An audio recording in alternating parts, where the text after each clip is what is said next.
জামাত ইসলামকে দিলে ভোট ইসলামের ক্ষতি করবে জামাতের লোক। জামাত ইসলামের আমির মহোদয়ের সাথে আমরা কথা বলেছি, উনি যে আশ্বাসগুলো দিয়েছেন সেটাই আমি একটু আরবার রিপিট করতে চাই। যেটা উনি জাতির উদ্দেশ্যে বলেছেন সেটা হলো, যদি মহান সৃষ্টিকর্তা ওনাদেরকে এই দেশ পরিচালনা করার সুযোগ দেন তাহলে এই বাংলাদেশের শারিয়া ল অর্থাৎ শারিয়া আইন উনি বাস্তবায়ন করবেন না। কি খবর জামাতের ভাইয়েরা?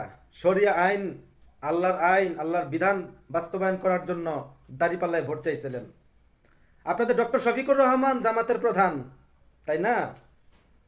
ওই খ্রিস্টান ধর্মের একটা সংগঠন, হয়তো রাজনৈতিক দল হতে পারে, তারা নতুন বা পুরান ছোট সংগঠন, তাদের সাথে আলোচনা করে বলেছে আল্লাহ যদি চায়, তারা ক্ষমতা যদি যায়, আপনার ডক্টর শফিকুর রহমান শরিয়া আইন বাস্তবায়নের জন্য কাজ করবেন না। এই যে এতদিন ধর্মের নামে ধর্মের দোহাই দিয়ে এই যে বাটপারি প্রতারণাগুলো আপনারা করলেন, জান্নাত দিয়ে দিবেন, আপনাদেরকে পছন্দ না করলে ওয়াজ মাহফিলে থাকবে না, তাদেরকে থাকতে দেবেন না, আপনারা ওই সুকটান দিয়ে জান্নাতে পাঠিয়ে দিবেন, দাড়িপাল্লাকে কোরআনের সাথে সমতুল্য করেছেন, এই যে ধান্দাবাজি বাটপারিগুলো যে আপনারা এতদিন মানুষের সাথে করলেন, ইসলামের দল বলে আপনারা চালিয়েছেন, সেই আপনার দলের প্রধান চ্যানেল 24-এ দেখেন সংবাদ সম্মেলনটি তারা করেছে।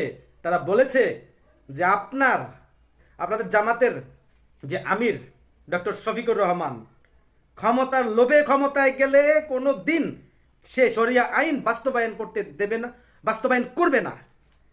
একবার চিন্তা করে দেখছেন আপনারা কত বড় ভণ্ড মুনাফিকের এই শফিকুরের ভণ্ডের ইয়েতে আপনারা পড়েছেন?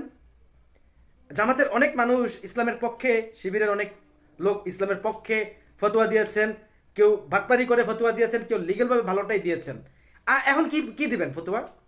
যে আপনার শফিকুর রহমান ইসলামের ক্ষমতায় গেলে শরিয়া আইন করবেন না।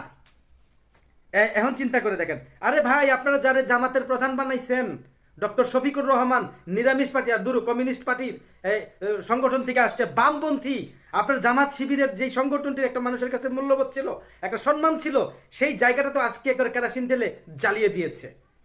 আপনার জামাত ইসলামকেও নিরামিষ পার্টি বানিয়ে দিয়েছে, বামপন্থীর একটি সংগঠন আপনারা এখন বলবেন। যারা আপনারা আছেন আমার ভিডিও দেখতেছেন, জামাত এখন বাম সংগঠন, কোনো ইসলামী সংগঠন না, ডান সংগঠন নয়। তারা ইসলামী শরিয়া আইন বাস্তবায়ন চায় না। আমি অন্য দলের হতে পারি, বাংলাদেশে যেই দলই আসুক শরিয়া আইন হোক আমিও চাই, কারণ আমি এজ একজন মুসলিম, সেখানে দলগত বিষয় আমি খুঁজি না।